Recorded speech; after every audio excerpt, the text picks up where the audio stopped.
5000 ரூபாய் கொடுக்குறேன்னு சொன்னாங்க. நேத்து 8000 ரூபாய் கூப்பன் கொடுக்குறேன்னு சொல்றாங்க. என்ன சாரதாஸ் கடையை நடத்திட்டு இருக்கீங்க? சென்னை சில்க்ஸ் கடையை நடத்திட்டு இருக்கீங்க. பேசாம சரவணா ஸ்டோர்ஸ் ஓனர் ஆயிடுங்க. மு க ஸ்டாலின் அவர்களே, அண்ணாச்சி கூட கூப்பன் கொடுக்க மாட்டாரு. அரசியல் கட்சி நடத்துறீங்களா? எவ்வளவு ஒரு மக்களை விலை கொடுத்து வாங்க முடியும் ஒரு குறுகிய எண்ணம் பாத்தீங்களா? தீபாவளிக்கு ஆஃபர் கொடுக்குற மாதிரி கூப்பன் கொடுக்குறாங்களா? இந்த திருட்டு திமுக கூப்பன் கொடுப்பாங்க, அந்த கூப்பன் புடிக்கிட்டு போயிடுவாங்க, வந்தவன புடிக்கிட்டு போயிடுவாங்க. ஒரு கோட்டர் பாட்டில உடைச்சி வீடியோ கொடுப்பான். நாங்க ப்ரூஃப் இல்லாம பேச மாட்டோம். காவல்துறைக்கு சிசிடிவி கேமரா 30 நிமிஷத்தை தூக்கிட்டோம். காவல்துறை டெலீட் பண்றதுக்கு முன்னாடியே நாங்க தூக்கிட்டோம். தோ இங்க இருக்கு. போய் சொல்லுவாங்கல்ல, என்ன தெரியுமா சொல்லுவாங்க? அவங்க 2 பேரும் தண்ணி அடிச்சு விளையாண்டாங்க, விளையாடும் போது பாட்டில் சும்மா தூக்கி போட்டாங்க, அதனால கீழே விழுந்துச்சு. ஏன்? அவங்க அப்பா முதலமைச்சர் மு க ஸ்டாலின் போன் அடிச்சிருப்பாரு இங்க இருக்கிற ஆபீசருக்கு. அடிச்சு, ஆபீசர் நான் தான் அமிச்சேன்.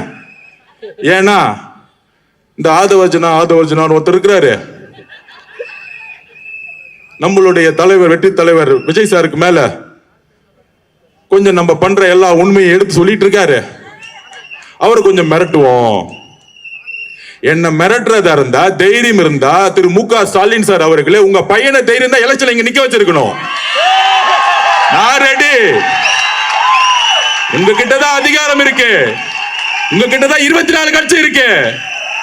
தைரியமா உங்க பையனை உதயநிதி ஸ்டாலின வில்லிவாக்கத்துல நிக்க வச்சு என்ன ஜெயிச்சிருந்தா உங்களுக்கு தில் இருக்கு. உங்க மகனை பொய்யும் 100 வருஷமா ஜெயிச்சிட்டு இருக்க ஒரு தொகுதியில நிக்க வச்சுக்கிட்டு சேஃப்டியா ஒரு தொகுதியில நிக்க வச்சிட்டு இருக்கீங்களே, தைரியம் இருந்தா உங்க பையனை அமைச்சிருக்கணும் மு க ஸ்டாலின் அவர்களே. ஏன்னா உங்க பையனுக்கு ஒண்ணும் தெரியாது. நம்ம நாயகன் படத்துல சொல்லுவாரு, அந்த புள்ளைக்கு ஒண்ணும் தெரியாதுப்பா, விட்டுருப்பா, பாவம்பா. திடீர்னு எழுதி கொடுத்தா பெரியார் அப்படின்னு சொல்லுவார், திடீர்னு எழுதி கொடுத்தா சேகோரான்னு சொல்லுவார். செங்கலை தூக்குனாங்க, இது வரைக்கும் மதுரை ஹாஸ்பிட்டல் கட்டி முடிக்கல. ஒரு ஸ்போர்ட்ஸ் சிட்டி உருவாக்குவோம்னு சொன்னாங்க, அப்ப நம்ம இன்னைக்கு புதுசா செங்கல் தூக்குவோம். போன தேர்தலில் ஸ்போர்ட்ஸ் சிட்டியை உருவாக்கணும்னு சொன்னாங்க, இது வரைக்கும் கட்டி முடிக்கல. எங்க போச்சு? 5 வருஷமா ஸ்போர்ட்ஸ் மினிஸ்டரா இருந்தாரு, ஸ்போர்ட்ஸ் சிட்டியை உருவாக்கிட்டாரா? அப்ப நம்ம செங்கலை தூக்குவோமா? ஏன் உருவாக்கல? 5 வருஷம் நீங்க தானே துணை முதலமைச்சர். ஏன்னா அவங்களுக்கு இன்ட்ரெஸ்ட் கிடையாது, மக்கள் மேல எந்த அன்பும் கிடையாது, நிர்வாகம் கிடையாது. தன்னுடைய மகன் சபரீசனுக்கும் உதயநிதிக்கும் 30% கமிஷனை வசூலிக்கிறதுக்காக மட்டும்தான் திரு ஸ்டாலின் சாரோடைய வேலை. ஆதவர்ஜனா விளிம்பு நிலை ஒடுக்கப்பட்ட மக்கள் கூட திருமாவளவனோடு சேர்ந்தேன். அண்ணன் திருமாவளவனுக்கு தெரியும் நான் ஏன் கட்சியில் சேர்ந்தேன் என்ற உண்மை தெரியும். அவர் என்னைக்கு என்ன விட்டு கொடுக்க மாட்டார், அவரும் என்னைக்கு விட்டு கொடுக்க மாட்டார். இப்ப கூட பாருங்க, அவர் அனௌன்ஸ் பண்ணாரு வேட்பாளர்களை. நான் இதுதான் சொன்னேன், அண்ணன் மாநில அரசியலுக்கு வாங்க, சட்டசபையில எல்லாம் முட்டா பசங்களா உட்காந்துட்டு இருக்காங்க, உங்களை மாதிரி அறிவாளிங்க தயவு செய்து சட்டசபைக்கு வரணும் அப்படின்னு நான் அந்த கட்சியில் இருக்கும்போது சொன்னேன். இப்ப அவர் எம்எல்ஏ எலெக்ஷன்ல நின்னுட்டு பேசுறாரு, 2026க்கு அப்புறம் களம் மாற போகுது, அதனால நான் சட்டசபை எலெக்ஷனுக்கு வரேன். இதை உருவாக்கியது எங்கள் தலைவர் விஜய் அவர்கள். அண்ணன் திருமாவளவன் சட்டசபை தேர்தலுக்கு மாநில அரசியலுக்கு திரும்பியதற்கான காரணம் எங்களுடைய தலைவர் விஜய் அவர்கள். ஏனென்றால் இவங்க சொல்றாங்களே 200 தொகுதி வெல்லுவோம், 220 தொகுதி வெல்லுவோம். கிடையாது, கிரவுண்ட்ல ஒண்ணும் கிடையாது. பல தொகுதியில டெபாசிட்டே கிடையாது. திமுக இன்னைக்கு காலையில பிரச்சாரத்துக்கு போன 7 மணில இருந்து, அது ஒரு திமுக வீடு. நான் அந்த டோர்ல பார்க்கும் போதே மு க ஸ்டாலின் சிரிச்சுக்கிட்டே ஒரு ஸ்டிக்கர் ஒட்டி வச்சிருந்தாங்க. நான் நம்ம பகுதிட்டான சொன்னேன், இங்க போலாமான்னு கேட்டேன். போய் நின்று, அம்மா விஜய் சாருக்கு ஓட்டு போடுங்க, இந்த தொகுதியில் ஆதவர்ஜனா எனக்கு ஓட்டு போடுங்க, விசில் சிம்பிள் ஓட்டு போடுங்கன்னு சொன்னதுதான் மிச்சம். நீங்க தாங்க ஜெயிக்கீங்க, இவங்க ஒளிஞ்சு போடுங்க அப்படின்னு சொல்லிட்டாங்க. அது பார்த்தா இன்னைக்கு சோசியல் மீடியா ஃபுல்லா வைரல் ஆயிட்டு இருக்கு. வெளியே ஸ்டாலின் சார் சிரிச்சுக்கிட்டு இருக்காரு, அது என்னன்னே புரியல, ஸ்டிக்கர்ல தான் சிரிச்சிட்டு இருக்காரு. அவ்வளவுதான், முடிஞ்சு போச்சு. இந்த குடும்பம் இந்த 26 ஒழிக்கப்பட்டதுங்கிறது தான் உங்களுக்கு மே 4ஆம் தேதி ரிசல்ட் தெரியும். இதுக்கு என்ன மிரட்டுவாங்க நம்மள? நீங்களே எங்களை அடிங்க, காயம் கொடுத்துங்க, நாங்க ரவுடித்தனம் பண்ண வரல, மக்களுக்கு நல்லது செய்ய வந்திருக்கோம். உங்களோட ரவுடித்தனத்தெல்லாம் தூக்கி எறிய வந்திருக்கோம். எங்களோட சகோதர சகோதரிகளுக்கு ஆனா டச் பண்ணீங்கன்னா அவங்களுக்கு பாதுகாப்பு எந்த முறையில எங்களால கொடுக்க முடியும் தெரியும். நாங்க ரோட்ல உக்காந்தா, நாங்க மட்டும் ரோட்ல அமைதியான முறையில் உக்காந்தா எங்களை அரெஸ்ட் பண்றதுக்கு சிறைசாலையில இடம் இல்ல. நான் ஓப்பனாவே சொல்றேன், நாங்க ரவுடித்தனம் பண்ண வரல. 50,000 பேர் உட்காரோம் வில்லிவாக்கத்துல. 1 மணி நேரம் போதும், ஒரு வாட்ஸ்அப் மெசேஜ் போதும். வந்து ஐநாவரம் மார்க்கெட்ல பஸ் ஸ்டாண்ட்ல உட்காருங்க தோழர்களேன்னு சொன்னா ஒட்டுமொத்த ஜென்சி சகோதரர் வந்து உட்கார்ந்துட்டு இருப்பாங்க அமைதியான முறையில. நீ லத்தி சார்ஜ் பண்ணு, எங்களை அடி. நாங்க அமைதியான முறையில அறவரையில நாங்க போறதுக்கு ரெடியா இருப்போம். நாங்க உண்ணாவிரதம் பண்ண ரெடியா இருக்கோம். ஆனா நாங்க உக்காந்தோம்னா 50,000 பேர் அரெஸ்ட் பண்ணி நீங்க ரெடி ஆகிக்குவாங்க. ஏன்னா எவ்வளவு அடி இருக்கு, எவ்வளவு வழிகளை நாங்க வாங்குறது. கரூர்ல எங்கள் மக்களை கொண்டு எங்க மேல பலி போட்டீங்க. ஆனா அது உச்ச நீதிமன்றம் உண்மையை சொல்லுச்சு. அதுக்கப்புறம் அவர் என்ன தப்பு செஞ்சாரு? தன்னுடைய சினிமா துறையை விட்டுட்டு, தொழிலை விட்டுட்டு எல்லாத்தையும் வந்துட்டு நான் நல்லது செய்ய வரேன் பிரச்சாரத்துக்கு வராரு. அந்த பிரச்சாரத்தை எப்ப பார்த்தாலும் முடக்கிறதே வேலை. ஏன் குளத்தூர்ல வரக்கூடாதா? உங்க அப்பா வீட்டு சொத்தா குளத்தூர்? மன்னராட்சி நடக்குறீங்க.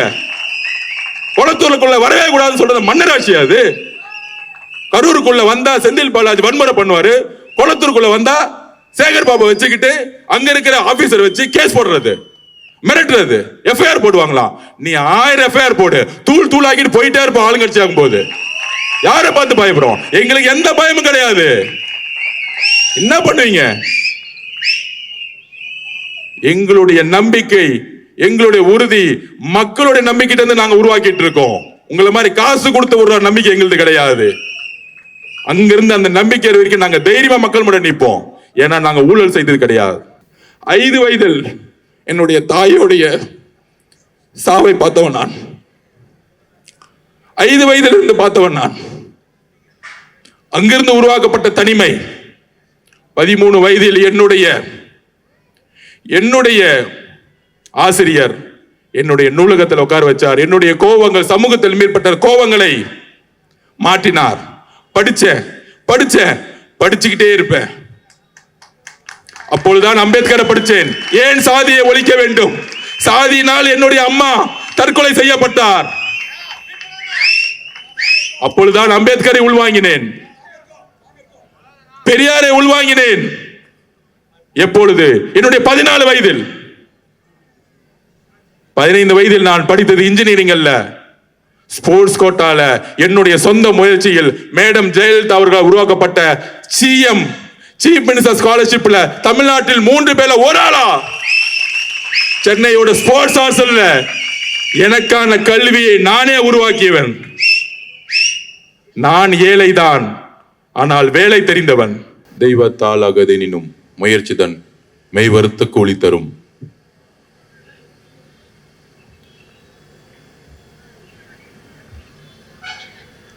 தமிழக வெற்றி கழகத்தினுடைய சகோதர சகோதரிகளே, நண்பர்களே, தொகுதி இருக்கக்கூடிய என்னுடைய அம்மாக்கள், தங்கைகள், அண்ணன்கள், அப்பாக்கள், நண்பர்கள் எல்லோருக்கும் என்னுடைய வணக்கத்தை தெரிவித்து,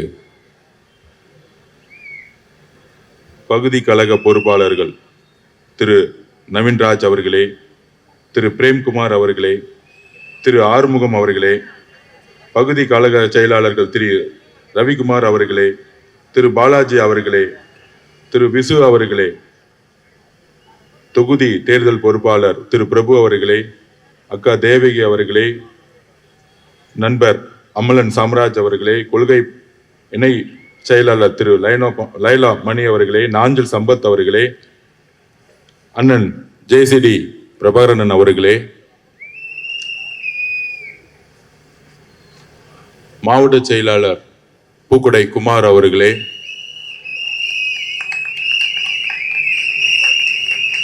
எழும்பூர் தொகுதியின் வெற்றி வேட்பாளர் என்னுடைய சகோதரர் அவர்களே, எல்லோருக்கும் என்னுடைய வணக்கத்தை தெரிவித்து, இந்த வில்லிவாக்கம் தொகுதியின் என்னுடைய முதல் உரை, என்னுடைய அறிமுக உரை, ஆனால் என்னுடைய வாழ்நாள் முழுவதும் இங்கு இருக்கக்கூடிய என்னுடைய அன்பான உரை இந்த தொகுதி மக்களுக்கு. நான் இங்கு தொகுதியின் வேட்பாளராக வரவில்லை.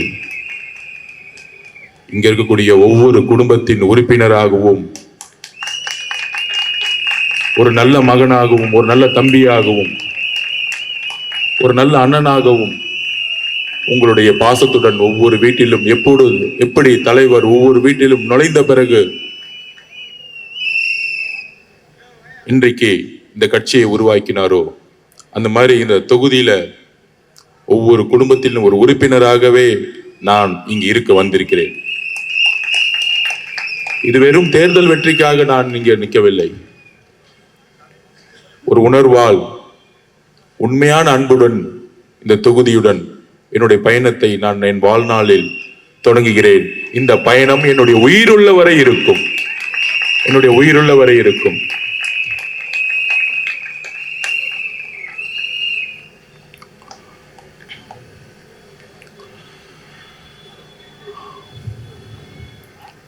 ரொம்ப உணர்ச்சி வசமான நேரம் இது. நாங்க என்ன தப்பு செஞ்சோம்? திரு மு.க. ஸ்டாலின் அவர்களே, ஜனநாயக ரீதியாக எங்களுடைய தலைவர் கட்சி ஆரம்பித்தார். தன்னுடைய வாழ்நாள் முழுவதும் இருக்கக்கூடிய எல்லா நலன்களையும், எல்லா வசதி வாய்ப்புகளையும், தொழிலையும் விட்டுவிட்டு பிரச்சாரத்தை மேற்கொண்டார். 6 டிஸ்ட்ரிக்ட் முடியறதுக்குள்ள கரூர்ல 41 உயிர்கள் எங்களுடைய தலைவருடைய பிரச்சாரத்தை பார்க்க வந்த எங்களுடைய சகோதர சகோதரிகள், குறிப்பாக எங்களுடைய குழந்தைகள் திரு செந்தில் பாலாஜி அவர்களால் உருவாக்கப்பட்ட அழுத்தத்தால் தன்னுடைய தொகுதிக்குள் வரவே கூடாது என்கின்ற மனநிலையுடன் உருவாக்கப்பட்ட அழுத்தம் வேறு ஒரு பிரச்சனையாக உருவெடுத்து அதில் எங்களுடைய சகோதர சகோதரிகள், குழந்தைகள் கொல்லப்பட்டார்கள். எங்கள் கண் முன்னே துடிக்கும் பொழுது எங்களால் அந்த மாவட்டத்துக்குள்ள நுழைய முடியாத அளவுக்கு ஒரு ரவுடி சாம்ராஜ்யத்தை செந்தில் உருவாக்கி இருந்தார். காவல்துறை 144 உத்தரவை செய்தது. திரு மு.க. ஸ்டாலினும் தன்னுடைய குடும்பம் மட்டுமே கரூரில் நுழைய முடியக்கூடிய ஒரு அரசியலை, மனித தன்மையற்ற அரசியலை திரு மு.க. ஸ்டாலின் அவர்கள் அன்றைய இரவு உருவாக்கினார். தமிழகம் முழுவதும் எவ்வளவோ இழப்புகள் ஏற்பட்ட பொழுது, கள்ளக்குறிச்சியில் 70க்கும் மேற்பட்ட மக்கள் செத்த பொழுது செல்லாத முதலமைச்சர் நடு இரவில் 2 மணிக்கு செல்லும் பொழுது இது திட்டமிட்ட கொலை என்பதை இந்த தமிழக மக்கள் உணர்ந்தார்கள். உயர்நீதிமன்றத்தில் போலியா ஒரு கேஸ் மகேஷ் பொய்யாமொழியால போடப்பட்டு அந்த கேஸ் எஸ்ஓபிக்கு பதிலாக எஸ்ஐடியை போட்டு திரு மு.க. முதலமைச்சர் ஸ்டாலின் அவருடைய காவல்துறை மூலியமாக எங்களுடைய தலைவரையும் என்னையும் பொதுச் செயலாளரை கைது செய்ய முற்படும் பொழுது உச்ச நீதிமன்றம் உங்களுடைய முகத்திரையை கிழித்தெறிந்தது. அன்றையிலிருந்து எங்களுடைய போராட்டம், ஆதவர்ஜுனா ஏன் கோவப்படுகிறார் என்கின்ற ஒரு கேள்வி இருக்கும். அடி வாங்கி கொண்டிருப்பவர்கள் நாங்களும் எங்களுடைய மக்களும். நீங்கள் உங்களுடைய அதிகாரத்தையும், உங்களுடைய காவல்துறையையும், உங்களுடைய நிர்வாகத்தையும் திரைமறைவில் நீங்கள் நின்று எங்களுடைய பெயரை உச்சரிக்காமல் நீங்கள் அரசியல் செய்யலாம். ஆனால் உங்களுடைய சிரிப்பான முகத்தின் பின்பு எவ்வளவு கொடூரமான முகம் இருப்பது எனக்கு தெரியும். அதுதான் கரூர். அந்த கரூரிலிருந்து எல்லா விதமான பிரச்சனைகளிலிருந்து கட்சி மீண்டெழுந்து பிரச்சாரம் செல்லும் பொழுது எஸ்ஓபியை போட்டு எந்த இடத்திலும் பர்மிஷன் கொடுப்பாங்க, மக்களை பார்க்க விடாம தலைவரை வீட்டில் முடக்கி வீட்டை விட்டு வரல விஜய் என்ற பொய்யான பிரச்சாரத்தை திரு மு.க. ஸ்டாலின் அவர்களும் தன்னுடைய மகனுக்கான, அவருக்கு அப்புறம் தன்னுடைய மகன் முதலமைச்சர் ஆகணும், அவ்வளவுதான் அவருடைய ஒரே குறிக்கோள். அதற்கு யார் தடங்கள்? ஐயா ஐபிஎஸ் அவர்களா? அதிமுக பொதுச் செயலரா? சொல்லுங்க. 10 தோல்வியை சந்தித்தவர் திரு இபிஎஸ் அவர்கள் திரு மு.க. ஸ்டாலின் அவர்களுக்கு ஒரு எளிமையான எதிரி இல்ல, செட்டிங் போட்ட எதிரி. இபிஎஸும் ஸ்டாலினும் செட்டிங் போட்டாங்க. அவர் இபிஎஸ் தன்னுடைய மகனுக்காக அரசியல் பண்ணிட்டு இருக்கார் பினாமியா. இவர் தன்னுடைய மகன் முதலமைச்சரா வரணுங்கிறதுக்காக அரசியல் பண்ணிட்டு இருக்காங்க. அவ்வளவுதான் அரசியல். அப்படி எதிர்க்க முடியாத ஒரு மு.க. ஸ்டாலின் அவர்களை மக்கள் செல்வாக்கால், மக்கள் சக்தியால் மதுரையில் உருவாக்கப்பட்ட மாநாடு, திருவாரூரில் ஏற்பட்ட மக்களுடைய சந்திப்பு அந்த குடும்பத்தை தூங்கவிடாமல் செய்தது. இதுதான் உண்மை. இன்னைக்கு முதலமைச்சர் திருவாரூர் போனாரு. அவருடைய சொந்த அப்பா தொகுதி, பிறந்த ஊரு. எத்தனை பேர் வந்து பார்த்தாங்க? ரோட்ல ஃப்ரீயா போயிட்டு இருக்காரு. ஆனா அவருக்கு 2000 பேர் காவல்துறை பாதுகாப்பு கொடுத்துட்டு இருக்காங்க. 234 வேட்பாளர்களுக்கு சரிசமமான பாதுகாப்பு கொடுக்கணும் சொன்னது இன்னைக்கு அர்ச்சனா பட்நாயக் மேடம் அவர்கள், சீஃப் எலெக்ஷன் கமிஷன். அது ஏன் மு.க. ஸ்டாலின் அவர்களுக்கு தனிப்பட்ட பாதுகாப்பு? மக்கள் வராத இடத்துல 2000 பேர் பாதுகாப்பு. நேற்று கொளத்தூர்ல திரு மு.க. ஸ்டாலின் அவர்கள் நாமினேஷன் முடிஞ்ச பிறகு வண்டி மேல ஏறி நின்று ரோட் ஷோ பண்ணலாம். ஆனா நம்ம தலைவர் வண்டி மேல ஏறி நின்று கையெடுத்து கும்பிட்டு மக்களை பாத்திரக்கூடாது. ஏன்னா நமக்கு அலோடு கிடையாது. இன்னைக்கு உதயநிதி அவர்கள் ரோட் ஷோ பண்ணலாம் 10 கிலோமீட்டருக்கு கேண்டிடேட்டை கூட்டிட்டு. ஆனா நம்ம தலைவர் ரோட் ஷோ பண்றதுக்கு மேல அதுக்கு பர்மிஷன் கிடையாது. தமிழக மக்களே, சகோதர சகோதரிகளே, இந்த உண்மையை புரிந்து கொள்ளுங்கள். எவ்வளவு கொடூரமானவர்கள் இந்த திமுக குடும்பம். இந்த திமுக குடும்பத்தை எதிர்த்து நின்று வென்றவர்கள் 2 பேர் தான் இந்த 50 வருஷத்து வரலாற்றுல. ஒன்று மக்கள் திலகம் எம்ஜிஆர் அவர்கள்,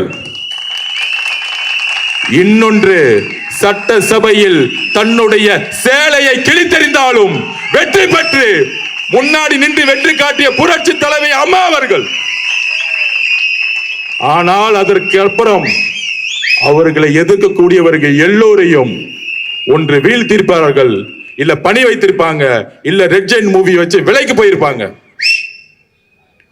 ஆனால் தனக்கு தனிப்பட்ட முறையில் எந்த சோதனைகள் வந்தாலும், எந்த அவமானங்கள் வந்தாலும், எந்த மிரட்டல்கள் வந்தாலும், கொலைக்காரன் என்று திமுக ஊடகங்களால் கட்டவிழ்க்கப்பட்டாலும் 200 YouTube channel, 10 TV channel, 10 media, 300 கோடி 400 கோடி தமிழக அரசால் செலவு செய்யப்பட்ட செய்தி துறை, அப்படி ஒரு கட்ட வைக்கப்பட்ட செய்தி ஊடகங்கள் இருந்தாலும், ஆனால் எங்களுடைய தலைவருடைய உண்மை, எங்கள் தலைவருடைய நம்பிக்கை, எங்கள் தலைவர் மேல வைத்த பாசம், அன்பு இன்றைக்கு வரைக்கும் திமுக உடைக்கவே முடியல. 5000 ரூபாய் கொடுக்குறேன்னு சொன்னாங்க, நேத்து 8000 ரூபாய் கூப்பன் கொடுக்குறேன்னு சொல்றாங்க. என்ன சாரதாஸ் கடையை நடத்திட்டு இருக்கீங்க? சென்னை செல்ஸ் கடையை நடத்திட்டு இருக்கீங்க? பேசாம சரவணா செல்ஸ் ஓனர் ஆயிடுங்க. மு.க. ஸ்டாலின் அவர்களே, அண்ணாச்சி கூட கூப்பன் கொடுக்க மாட்டாரு. அரசியல் கட்சி நடத்துறீங்களா? எவ்வளவு ஒரு மக்களை விலை கொடுத்து வாங்க முடியும் ஒரு குறுகிய எண்ணம் பாத்தீங்களா? தீபாவளிக்கு ஆஃபர் கொடுக்கிற மாதிரி கூப்பன் கொடுக்குறாங்களா? இந்த திருட்டு திமுக கூப்பன் கொடுப்பாங்க, அந்த கூப்பன் புடிங்கிட்டு போயிடுவாங்க, வந்தவன புடிங்கிட்டு போயிடுவாங்க. அங்க இருக்கிற மாவட்ட செயலரை புடிங்கிட்டு போயிடுவான், மக்கள் கையில போகும்போது புடிங்கிட்டு போயிடுவான். அதுக்குதான் கூப்பன் கொடுக்குறாங்க. மக்களுக்கு தெரியும், பெண்களுக்கு தெரியும் திமுக சூழ்ச்சி. இனி ஒரு முறை ஜெயிச்சால் தமிழகத்தில் எந்த பெண்ணும் ரோட்டில் நடமாட முடியாது. இந்த குடும்பம் திருப்பி வந்துச்சுன்னா. அப்ப நம்ம என்ன தவறு செய்தோம்? வெள்ளிவாக்கத்தில் தலைவர் அவர்கள் வேட்பாளரை அனௌன்ஸ் பண்ணார். இன்றைக்கு முதல் பொதுக்கூட்டம். அதுல வேட்பாளர்கள் அறிமுகப்படுத்துவாங்க. ஒரு அறிமுக கூட்ட விழாவிலேயே ஒரு கோட்டர் பாட்டில உடைச்சி வீடியோ கொடுப்பான். நாங்க ப்ரூஃப் இல்லாம பேச மாட்டோம். காவல்துறைக்கு சிசிடிவி கேமரா 30 நிமிஷத்தை தூக்கிட்டோம். காவல்துறை டெலீட் பண்றதுக்கு முன்னாடியே நாங்க தூக்கிட்டோம். இங்க இருக்கு. போய் சொல்லுவாங்கல்ல, என்ன தெரியுமா சொல்லுவாங்க? அவங்க 2 பேரும் தண்ணி அடிச்சு விளையாண்டாங்க, விளையாடும் போது பாட்டில் சும்மா தூக்கி போட்டாங்க, அதனால கீழே விழுந்துச்சு. ஏன்? அவங்க அப்பா முதலமைச்சர் மு.க. ஸ்டாலின் போன் அடிச்சிருப்பாரு இங்க இருக்கிற ஆபீசருக்கு. அடிச்சு, ஆபீசர் நான் தான் அமிச்சேன், ஏன்னா இந்த ஆதவர்ஜனான்னு ஒருத்தர் இருக்கிறாரு. நம்மளுடைய தலைவர், வெற்றி தலைவர் விஜய் சாருக்கு மேல கொஞ்சம் நம்ம பண்ற எல்லா உண்மையை எடுத்து சொல்லிட்டு இருக்காரு. அவரை கொஞ்சம் மிரட்டுவோம். என்ன மிரட்டுறதா இருந்தா, தைரியம் இருந்தா திரு மு.க. ஸ்டாலின் சார் அவர்களே, உங்க பையனை தைரியம் தான் எலெக்ஷன் இங்க நிக்க வச்சிருக்கணும். நான் ரெடி. உங்க கிட்டதான் அதிகாரம் இருக்கு, உங்க கிட்டதான் 24 கட்சி இருக்கு. தைரியமா உங்க பையனை உதயநிதி ஸ்டாலின வில்லிவாக்கத்துல நிக்க வச்சு என்ன ஜெயிச்சிருந்தா உங்களுக்கு தில் இருக்கு. உங்க மகனை பொய்யும் 100 வருஷமா ஜெயிச்சிட்டு இருக்க ஒரு தொகுதியில நிக்க வச்சுக்கிட்டு சேஃப்டியா ஒரு தொகுதியில நிக்க வச்சிட்டு இருக்கீங்களே, தைரியம் இருந்தா உங்க பையனை அமைச்சிருக்கணும் மு.க. ஸ்டாலின் அவர்களே. ஏன்னா உங்க பையனுக்கு ஒண்ணும் தெரியாது. நம்ம நாயகன் படத்துல சொல்லுவாரு, அந்த புள்ளைக்கு ஒண்ணும் தெரியாதுப்பா, விட்டுருப்பா, பாவம்பா. திடீர்னு எழுதி கொடுத்தா பெரியார் அப்படின்னு சொல்லுவார், திடீர்னு எழுதி கொடுத்தா சேகோரான்னு சொல்லுவார். செங்கலை தூக்குனாங்க, இது வரைக்கும் மதுரை ஹாஸ்பிட்டல் கட்டி முடிக்கல. ஒரு ஸ்போர்ட்ஸ் சிட்டி உருவாக்குவோம்னு சொன்னாங்க, அப்ப நம்ம இன்னைக்கு புதுசா செங்கல் தூக்குவோம். போன தேர்தலில் ஸ்போர்ட்ஸ் சிட்டியை உருவாக்கணும்னு சொன்னாங்க, இது வரைக்கும் கட்டி முடிக்கல. எங்க போச்சு? 5 வருஷமா ஸ்போர்ட்ஸ் மினிஸ்டரா இருந்தாரு, ஸ்போர்ட்ஸ் சிட்டியை உருவாக்கிட்டாரா? அப்ப நம்ம செங்கலை தூக்குவோமா? ஏன் உருவாக்கல? 5 வருஷம் நீங்க தானே துணை முதலமைச்சர். ஏன்னா அவங்களுக்கு இன்ட்ரெஸ்ட் கிடையாது, மக்கள் மேல எந்த அன்பும் கிடையாது, நிர்வாகம் கிடையாது. தன்னுடைய மகன் சபரீசனுக்கும் உதயநிதிக்கும் 30% கமிஷனை வசூலிக்கிறதுக்காக மட்டும்தான் திரு ஸ்டாலின் சாரோடைய வேலை. திடீர்னு வந்து ஆதவர்ஜனா எதிர்க்க தன்னுடைய நண்பர், அண்ணா நகருடைய நண்பர், இப்ப இருக்க எம்எல்ஏ மகனை அமுச்சு விட்டுட்டாரு. பாவம், அவர் நேத்துல இருந்து அழுதுட்டு இருக்காரு. என்ன ஏன்டா இங்க அமிச்சிங்க? நம்ம முன்னாடி பழகி இருக்கவங்க தான் எல்லாரும். ஏன் பழகணும்? 2015 இருந்து 2021க்கும் திமுக நான் வேலை செஞ்சிருக்கேன். ஏன் பழகணும்? அன்னைக்கு இருந்த காலகட்டம் என்ன? நம்மளே எல்லாரும் திமுக வந்து நல்லா இருக்கும் தானே நம்ம நினைச்சோம். 21ல எதிர்கட்சியா இருக்கும்போது எதுக்கெல்லாம் போராடணும். நானும் திரைமறைவில் எல்லா போராட்டத்துக்கும் முக்கியமான ஒரு ஆளா இருந்தேன், பிரச்சாரத்தை உருவாக்கல முக்கியமான ஆளா இருந்தேன், வேலை செஞ்சிருக்கேன், கூட இருந்திருக்கேன். 21 வரைக்கும் முதலமைச்சர் ஸ்டாலின் உருவாகும்னு நானும் தமிழக மக்கள் நினைச்சாங்க, நானும் வேலை செஞ்சேன். ஆனால் எப்படி எம்ஜிஆர் அவர்கள் கலைஞரை நம்பினாரோ, அண்ணாவுக்கு அப்புறம் கலைஞர் முதலமைச்சரை வந்தா தமிழ்நாடு மாறிடும், ஏழ்மை போயிடும், சமூக நீதி உருவாக்கப்படுவார் கலைஞர்னு எம்ஜிஆர் நினைச்சாரு. 71ல எம்ஜிஆர் வச்சு ஜெயிச்ச பிறகு 72ல டக்குன்னு கலைஞர் சொன்னாரு, எம்ஜிஆர் துரோகி. எம்ஜிஆர் டக்குன்னு துரோகி கேட்டார். அதிகாரமும் முதலமைச்சரும் பணபலமும் வந்தவருக்கு யாரெல்லாம் உண்மையா இருந்தார்களோ அவர்களெல்லாம் துரோகின்னு சொல்லக்கூடிய திமுகவுடைய சூழ்ச்சி வலையில் நானும் மாட்டினேன் இன்னைக்கு. ஆனா வந்த பிறகு எல்லா துறையிலும் ஊழல் செய்யும் பொழுது ஆதவர்ஜனா விளிம்பு நிலை ஒடுக்கப்பட்ட மக்கள் கூட திருமாவளவனோடு சேர்ந்தேன். அண்ணன் திருமாவளவனுக்கு தெரியும் நான் ஏன் கட்சியில் சேர்ந்தேன் என்ற உண்மை தெரியும். அவர் என்னைக்கு என்ன விட்டு கொடுக்க மாட்டார், அவரும் என்னைக்கு விட்டு கொடுக்க மாட்டார். இப்ப கூட பாருங்க, அவர் அனௌன்ஸ் பண்ணாரு வேட்பாளர்களை. நான் இதுதான் சொன்னேன், அண்ணன் மாநில அரசியலுக்கு வாங்க, சட்டசபையில எல்லாம் முட்டா பசங்களா உட்காந்துட்டு இருக்காங்க, உங்களை மாதிரி அறிவாளிங்க தயவு செய்து சட்டசபைக்கு வரணும் அப்படின்னு நான் அந்த கட்சியில் இருக்கும்போது சொன்னேன். இப்ப அவர் எம்எல்ஏ எலெக்ஷன்ல நின்னுட்டு பேசுறாரு, 2026க்கு அப்புறம் களம் மாற போகுது, அதனால நான் சட்டசபை எலெக்ஷனுக்கு வரேன். இதை உருவாக்கியது எங்கள் தலைவர் விஜய் அவர்கள். அண்ணன் திருமாவளவன் சட்டசபை தேர்தலுக்கு மாநில அரசியலுக்கு திரும்பியதற்கான காரணம் எங்களுடைய தலைவர் விஜய் அவர்கள். ஏனென்றால் இவங்க சொல்றாங்களே 200 தொகுதி வெல்லுவோம், 220 தொகுதி வெல்லுவோம். கிடையாது, கிரவுண்ட்ல ஒண்ணும் கிடையாது. பல தொகுதியில டெபாசிட்டே கிடையாது. நேத்து தலைவர் குளத்தூர் போயிட்டு வந்த அடுத்த செகண்ட் நம்ம அண்ணன் VS பாபு அண்ணன் ரிசல்ட் வெற்றி ஆயிருச்சு. நாமினேஷன் பண்ணி முதலமைச்சர் கூட 2000 போலீஸ் 2 பவுன்சர், வேற மக்களே கிடையாது. ஆனா VS பாபு அண்ணன் வேட்பாளரே தூக்கி போட்டாங்க, அவரே தூக்கி போட்டாங்க. நம்ம தலைவரை பாக்குறதுக்கு எத்தனை ஆயிரம் பேர் வந்தாங்க கணக்கு கிடையாது. அதுதான் பயம். டக்குன்னு நாங்க திரும்பிட்டோம். ஏன்னா இந்த காவல்துறையை அது வரைமுறைப்படுத்தல. அப்ப கொளத்தூர் தொகுதியிலேயே முதலமைச்சர் ட்ரையல் இருக்கிறார். ஆனா மீடியா பாத்தீங்கன்னா ஒரு 200 ஊடக வாய்களை பாத்தீங்கன்னா மாசம் 1 லட்சம் சம்பளம் வாங்கிட்டு நிறைய பொய்யா பேசிட்டு இருக்கோம். நான் டிவியை பார்த்து 1 வருஷம் ஆச்சு. ஏன்னா அங்க ஒரு பெண்ணுன்னு ஒரு மாப்பிள்ளை கம்பெனி நடத்திட்டு இருக்காங்களே, அது ஃபவுண்டரே நான் தான்.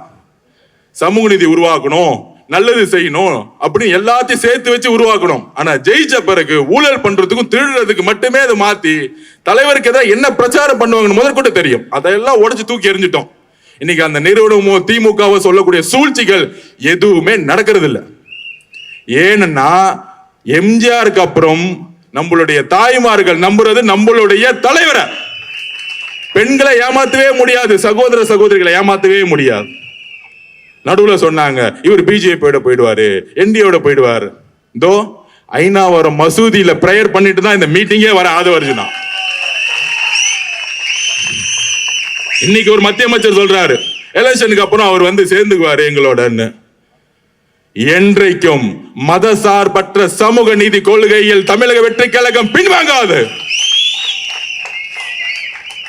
எங்களை நீங்க மிரட்டலாம், பயமுறுத்தலாம், ஏன் இந்த பாட்டில தூக்கி போட்ட மாதிரி வன்முறையில் அடிச்சு எங்களுக்கு காயத்தை ஏற்படுத்தலாம், எங்களுடைய எலும்புகளை உடைக்கலாம். ஏன் எங்களுடைய உயிரே போனாலும் எங்களுடைய கொள்கையிலையும் எங்களுடைய உறுதியிலும் எப்பொழுதும் நாங்கள் பின்வாங்க மாட்டோம். அதுதான் தமிழக வெற்றி கழகம்.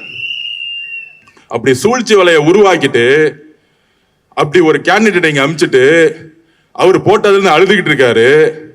ஆனா அப்பையும் மு.க. ஸ்டாலினுடைய குடும்பத்துக்கு இங்க ஏதாவது பயப்படுத்தணும். அந்த ஒரு 2 பேர் அடிச்சு எப்பொழுது என்னுடைய சகோதரியுடைய இந்த ஷோல்டர்ல கிளாஸ் விழுந்துச்சோ அன்னைக்கு முடிவு பண்ணிட்டேன், 234 தொகுதியிலும் இந்த மு.க. ஸ்டாலின் சார் குடும்பம் தோக்குற வரைக்கும் எங்களுடைய பணி நாங்க தூங்க கூட மாட்டோங்கிறத நாங்க இங்க உறுதியா இருக்கிறோம். என்ன ஒரு அநியாயம்! நாங்க என்ன தவறு செய்தோம்? காவல்துறை இப்பொழுது அந்த 2 பேரை ரிமாண்ட் செஞ்சதா இப்பதான் சொன்னாங்க, கைது செய்யப்பட்டுட்டாங்க. ஆனால் எஃப்ஐஆர்ல இது வன்முறைக்காக உருவாக்கப்பட்டதுன்னு எழுதி இருக்கணும். இதுக்கு பின்னாடி யாரு அமிச்சாங்களோ அவங்கள உடனடியா கைது செய்யணும். யாரு மூளை நீங்க உடனடியா விசாரிக்கணும். அப்படி இல்லை என்றால் நாளைக்கே நாங்க உண்ணாவிரத்துல இறங்குவோம். இந்த பொய்யான எஃப்ஐஆர் போடக்கூடாது. தயவு செய்து பழைய ஆட்சியாளர்களுடைய மு.க. ஸ்டாலின் அவர்களுடைய பேச்சை தயவு செஞ்சு காவல்துறை கேட்காதீங்க. இங்க இருக்கக்கூடிய 500க்கு மேற்பட்ட பெண்களும் சகோதர சகோதரிகள் உட்கார்ந்துட்டு இருக்காங்க. அந்த இடத்துல பாட்டில உடைச்சு தூக்கி எறிறாங்கன்னா யாராச்சும் குடிச்சிட்டு பாட்டில உடைச்சு விளையாடுவாங்களா? இந்த மாதிரி பொய்யான காரணமெல்லாம் காவல்துறை சொல்லக்கூடாதுங்கிறத நாங்க இங்க பதிவு பண்றோம். சோ அந்த அளவிற்கு திரு மு.க. ஸ்டாலின் அவர்கள் இந்த தொகுதி மேல ஒரு பயம் வந்துச்சுன்னா தைரியமா தன்னுடைய மகன் உதயநிதி ஸ்டாலின் அனுப்ப தைரியம் இல்லை. யாரோ ஒரு பலியாடு கிடைக்கணும்ல, அப்படி கிடைச்சவர் தான் ஒரு பலி ஆடை போட்டு அனுப்பிச்சிருக்காங்க இங்க பேக் பண்ணி. அந்த பலி ஆடுக்கு மூட்டை காசு இருக்கு, அவ்வளவுதான். வந்து என்ன பண்ணும், ஆளுக்கு 2000 ரூபாய் கொடுத்து ஜெயிக்க முடியுமான்னு பார்க்கும். மக்களுக்கு பேர் கூட என்னன்னே தெரியாது. அதனால நம்மளுடைய வெற்றி இங்கு நம்மளுடைய சகோதர சகோதரிகளால் உருவாக்கப்படும். இன்றைக்கு உடைத்த இந்த பாட்டில்கள், இந்த அராஜகங்கள், இந்த வன்முறைகளே சகோதர சகோதரிகள் நாளையிலிருந்து என்ன மாதிரி பிரச்சாரத்தை உருவாக்க போறான்னு பாருங்க. நீங்க ஒரே ஒரு சகோதரி மேல கை வச்சா, நான் திருப்பி சொல்றேன், ஐநாவரம் மார்க்கெட்ல உட்காருவோம், நாங்க எல்லாரும் உட்காருவோம். இந்த 21 நாள் திமுக வன்முறை தவிர வேற ஒண்ணும் தெரியாது. ஒன்னு வன்முறை, இன்னொன்னு மிரட்டல். நேத்து பெரம்பூர்ல தலைவர் ஃபர்ஸ்ட் நான் நாமினேஷன் பண்ணேன். நான் வந்து இந்த டைம் இதெல்லாம் பாக்குறது இல்ல. தலைவர் ஜெயிக்கணும், இதுதான் என் குறிக்கோள். ஃபர்ஸ்ட் நாமினேஷன் பண்ணி முடிச்சுட்டு பெரம்பூருக்கு போனேன் அவசரமா. அங்க அழகா போலீஸ், உண்மையிலே காவல்துறை பெரம்பூர்ல இருக்கவங்க கரெக்டா பிளான் பண்ணி தலைவரை பேச வச்சுட்டு கரெக்டா வெளியே அமிச்சாங்க.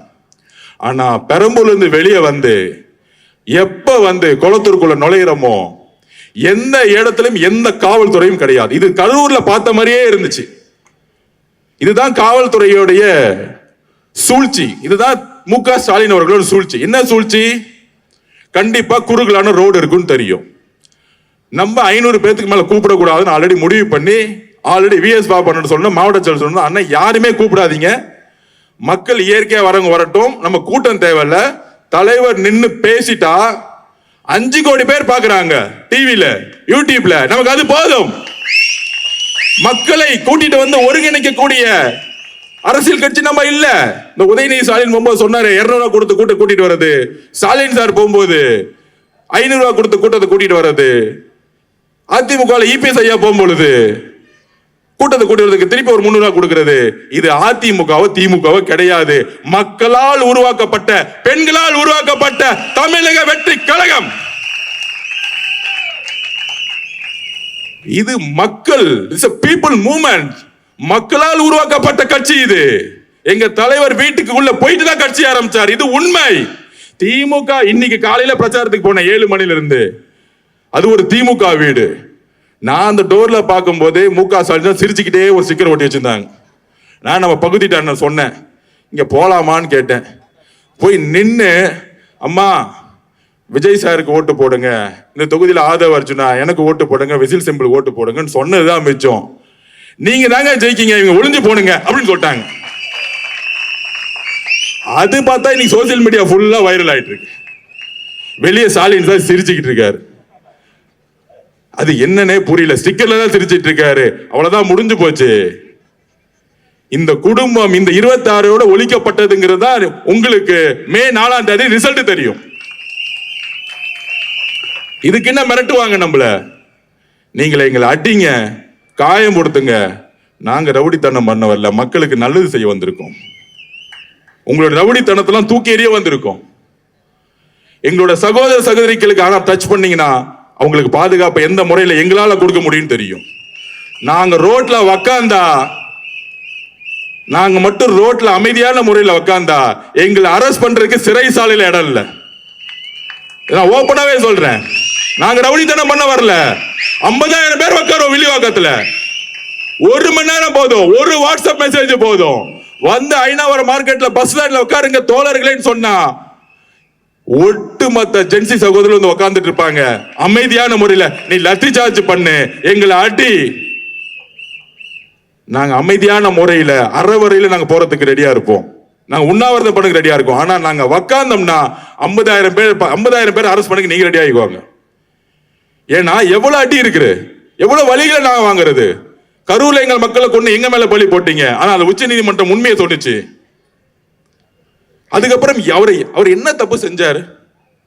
தன்னுடைய சினிமா துறையை விட்டுட்டு, தொழிலை விட்டுட்டு எல்லாத்தையும் வந்துட்டு நான் நல்லது செய்ய வரேன் பிரச்சாரத்துக்கு வராரு. அந்த பிரச்சாரத்தை எப்ப பார்த்தாலும் முடக்கிறதே வேலை. ஏன் குளத்தூர்ல வரக்கூடாதா? உங்க அப்பா வீட்டு சொத்தா குளத்தூர்? மன்னராட்சி நடக்குறீங்க. குளத்தூருக்குள்ள வரவே கூடாதுன்னு சொல்றது மன்னராட்சி. அது கரூருக்குள்ள வந்தா செந்தில் பாலாஜி வன்முறை பண்ணுவாரு, குளத்தூருக்குள்ள வந்தா சேகர் பாபு வச்சுக்கிட்டு அங்க இருக்கிற ஆபீசர் வச்சு கேஸ் போடுறது, மிரட்டுறது, எஃப்ஐஆர் போடுவாங்களா? நீ 1000 எஃப்ஐஆர் போடு, தூள் தூள் ஆகிட்டு போயிட்டே இருப்போம். ஆளுங்கட்சி ஆகும் போது யாரை பார்த்து பயப்படுறோம்? எங்களுக்கு எந்த பயமும் கிடையாது. என்ன பண்ணுவீங்க? எங்களுடைய நம்பிக்கை, எங்களுடைய உறுதி மக்களுடைய நம்பிக்கை இருந்து நாங்க உருவாக்கிட்டு இருக்கோம். உங்களை மாதிரி காசு கொடுத்து ஒரு நம்பிக்கை எங்களுக்கு கிடையாது. அங்கிருந்து அந்த நம்பிக்கை வரைக்கும் நாங்க தைரியமா மக்கள் முன்னாடி நிற்போம். ஏன்னா நாங்க ஊழல் செய்தது கிடையாது. ஆதவ அர்ஜுனா யார்? நான் இன்றைக்கு பதிவு பண்றேன். 5 வயதில் என்னுடைய குடும்பம் ஒரு காவல்துறை குடும்பம். என்னுடைய தாத்தா ஒரு போலீஸ் ஆபீசர், 2 பெண்கள், ஒன்னு தெலுங்குதி ஐபிஎஸ், தமிழ்நாட்டின் முதல் காவல்துறை அதிகாரி என்னுடைய பெரியம்மா. போலீஸ் குடும்பத்தில் வளர்ந்தவன் நானு. இன்னொரு தங்கை எங்களுடைய அம்மா, படித்து கனவால் ஜெயிக்கணும்னு நினைச்சாங்க. ஆனா என்னுடைய பாட்டி, எங்களுடைய அம்மாவுடைய அம்மா, இல்ல ஒரே கேஸ்ட்ல நீ மேரேஜ் பண்ணு, போய் கல்யாணம் பண்ணு அப்படின்னு சொல்லும் போது அவங்களுடைய கனவுகளை தூக்கி எறிந்து கல்யாணம் பண்ணி வச்சாங்க. போன இடத்துல வறுமை, கடன், பொருளாதார சூழ்நிலை, என் கண் முன்னாடியே தற்கொலையில இருந்தாங்க. என் கண் முன்னாடி 5 வயதில் என்னுடைய தாயோடைய சாவை பார்த்தவன் நான். 5 வயதிலிருந்து பார்த்தவன் நான். அங்கிருந்து உருவாக்கப்பட்ட தனிமை. 13 வயதில் என்னுடைய ஆசிரியர் என்னுடைய நூலகத்தில் உட்கார வச்சார். என்னுடைய கோபங்கள், சமூகத்தில் மேற்பட்ட கோபங்களை மாற்றினார். படிச்சுக்கிட்டே இருப்பேன். அப்பொழுதுதான் அம்பேத்கரை படிச்சேன். ஏன் சாதியை ஒழிக்க வேண்டும்? சாதியினால் என்னுடைய அம்மா தற்கொலை செய்யப்பட்டார். அப்பொழுதுதான் அம்பேத்கரை உள்வாங்கினேன், பெரியாரை உள்வாங்கினேன். எப்பொழுது? என்னுடைய 14 வயதில். 15 வயதில் நான் படித்தது இன்ஜினியரிங் அல்ல, ஸ்போர்ட்ஸ் கோட்டால என்னுடைய சொந்த முயற்சியில் மேடம் ஜெயலலிதா அவர்கள் உருவாக்கப்பட்ட சீஃப் மினிஸ்டர் ஸ்காலர்ஷிப்ல தமிழ்நாட்டில் 3 பேர்ல ஒரு ஆளா சென்னையோட ஸ்போர்ட்ஸ் ஹாஸ்டல்ல எனக்கான கல்வியை நானே உருவாக்கியவன். நான் ஏழைதான், ஆனால் வேலை தெரிந்தவன். பொலிட்டிக்கல் சயின்ஸ் 15 வயசுல படிச்சேன். பல்வேறு துறைகளை வேலை செஞ்சேன். எனக்கு வறுமைதான். எனக்கு திருமணம் நடந்தது, காதல் திருமணம். ஏழை பணக்காரன் என்று பார்த்து வருவது கிடையாது. ஆனால் நான் ஏழையாக இருந்ததால் அந்த திருமணமும் இன்றைக்கு வரைக்கும் விமர்சனம் செய்யப்படுகிறது. ஒரு ஏழை பணக்காரன் ஆகக்கூடாது என்கின்ற சமூகம் சொல்லுகிறது. அரசியலுக்கு வந்து திமுக குடும்பம் மாதிரி கொள்ளை அடிச்சு நான் இந்த இடத்துக்கு வரல. அப்ப கல்யாணம் செய்த பிறகு என்னுடைய பொருளாதாரத்தை நான் உருவாக்க வேண்டும். அப்பொழுது குடும்ப உறுப்பினர்கள் மூலம் ஒரு பேங்கை உருவாக்கின, மைக்ரோ பைனான்ஸ். 7 வருஷம் கடுமையாக உழைத்தேன். 100 ரூபாயிலிருந்து 3000 கோடி கம்பெனியா மாத்தினேன். அதுக்கு என்னுடைய குடும்பம் பொருளாதாரத்தில் ரீதியா எனக்கு சப்போர்ட் செஞ்சுச்சு. ஆனால் அரசியல் வரும் பொழுது அந்த நிறுவனத்தை தூக்கி எறிந்து அதில் விற்ற ஒரு முதலீடை வைத்து வெளியே வந்து அரசியல் தான் என்னுடைய வாழ்க்கை என்பதை வெளியெடுத்து வந்தேன். இது பொது தளத்தில் சொல்றேன். இனிமேற்றும் ஆதவர்ஜனாக்கு தொழில் கிடையாது, எந்த தொழில் குறிக்கோளும் கிடையாது. ஏன் நான் அரசியல் வரேன்? 15 வயதில் முடிவு பண்ண. அதனால்தான் பொலிட்டிக்கல் சயின்ஸ் படிச்சேன். உங்களுடைய உதயநிதி பொலிட்டிக்கல் சயின்ஸ் படிச்சாரா? இல்ல முக ஸ்டாலின் சார் பொலிட்டிக்கல் சயின்ஸ் படிச்சாரா? என்னுடைய கனவு, என்னுடைய குறிக்கோள் 14 வயதில் உருவாக்கப்பட்டது. என்னுடைய உறுதியை உழைக்க முடியாது. ஏன் தெரியுமா? எங்க அம்மா சாவும் போது கையை பிடிச்சிட்டு சொன்னாங்க, அப்படி உருவானார் தான் அண்ணா, அப்படி உருவானார் தான் எம்ஜிஆர், அப்படி உருவானார் தான் அம்மா ஜெயலலிதா. அதற்கு அப்புறம் அப்படி உருவாகி கொண்டு வருதான் நம்மளுடைய தலைவர் விஜய் என்பதை உறுதியாக கூறி, உங்ககிட்ட நான் வாக்கு கேட்க வரல. இங்க இருக்க ஒவ்வொரு வீடும் சத்யா நகர் மாதிரி இடிக்க கூடாதுங்கிறதுக்காக நான் நிக்கிறேன். நம்ம வியாபாரிகள் சங்கத்துக்கு கடையில இடிச்சாங்க, அதை நிக்க கூடாது நிக்கிறேன். உங்களுடைய ஒவ்வொரு வீட்டிலையும் நான் ஒரு அண்ணனாகவும் தம்பியாகவும் மகனாகவும் இருப்பேன் என்பதை உறுதி கூறி உங்களுடன் வாழ்க்கை முழுதும் பயணிக்க விரும்புகிறேன் என்று பதிவு செய்து உங்களுடன் பயணிக்க விரும்புகிறேன். நன்றி, வணக்கம்.